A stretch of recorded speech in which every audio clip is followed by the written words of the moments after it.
സാധാരണ നമ്മളൊക്കെ പറയാറുണ്ട് ഇഷ്ടമില്ലാത്തവരോടും കഴിച്ചു പോകും. അത്രയ്ക്ക് ടേസ്റ്റാണ്. ഞണ്ട് നിങ്ങൾക്ക് ഇഷ്ടമാണെങ്കിൽ ഇതുപോലെ ഒന്ന് ട്രൈ ചെയ്ത് നോക്കിക്കോളൂ. സൂപ്പറാണ്.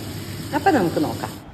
ആദ്യം നമുക്കൊരു മസാല ഉണ്ടാക്കിയെടുക്കാം. അതിനായിട്ട് ഒരു പാത്രത്തിലേക്ക് മുളക് പൊടി, കാശ്മീരി മുളക് പൊടി, മല്ലിപ്പൊടി, മഞ്ഞൾപ്പൊടി, അതുപോലെ തന്നെ ആവശ്യത്തിനുള്ള ഉപ്പ്, പിന്നെ ഇഞ്ചി വെളുത്തുള്ളി പേസ്റ്റ്, പിന്നെ ഉണ്ടല്ലോ നമുക്കതിലേക്ക് 1 ടേബിൾ സ്പൂണോളം കോൺഫ്ലവറും അതുപോലെ തന്നെ ഒരു 1/4 ടീസ്പൂണോളം അരിപ്പൊടിയും കൂടി ചേർത്ത് കൊടുക്കാം.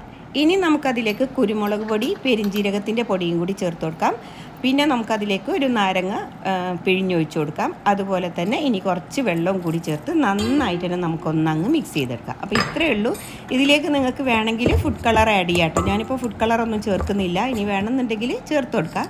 അപ്പോൾ അങ്ങനെ ഇനി നമ്മൾ കഴുകി വൃത്തിയാക്കി വെച്ചിരിക്കുന്ന ഞണ്ട് ഉണ്ടല്ലോ ഇതിലേക്ക് അങ്ങ് ചേർത്ത് കൊടുക്കാം.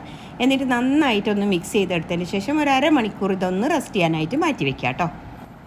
ഇനി ഇത് ഡീപ്പ് ഫ്രൈ ആണ് ചെയ്തെടുക്കുന്നത്. നല്ല വെളിച്ചെണ്ണ വേണം. അതിലേക്കുണ്ടല്ലോ കുറച്ച് കറിവേപ്പിലയും അതുപോലെ തന്നെ കുറച്ച് പച്ചമുളകും കൂടി ചേർത്ത് കൊടുക്കുക. നന്നായിട്ട് ചൂടായിട്ട് വരുമ്പോൾ അതിലേക്ക് ഞണ്ട് നമ്മൾ മസാല വരട്ടി വെച്ചത് അതിലേക്ക് ഇട്ട് കൊടുക്കട്ടെ. ഒരു സൈഡ് ഇളക്കാതെ ഒരു മീഡിയം ഫ്ലെയിമിൽ നമ്മളൊരു സൈഡ് നന്നായിട്ട് മൊരിഞ്ഞ് വരുന്നതിന് ശേഷം മാത്രം തിരിച്ചിട്ട് കൊടുക്കാൻ പാടുള്ളൂ. എപ്പോഴും തിരിച്ച് മറിച്ചിട്ട് വേവിച്ചെടുക്കരുത് കേട്ടോ. അപ്പോൾ ഇതുപോലെ വേണം ഇത് ഫ്രൈ ചെയ്തെടുക്കാൻ. സൂപ്പർ ടേസ്റ്റാണ്. മസ്റ്റ് ട്രൈ ആണ്. ഞണ്ട് ഇഷ്ടമുള്ളവർ എന്തായാലും ഒരിക്കലെങ്കിലും ഇത് ട്രൈ ചെയ്ത് നോക്കുക.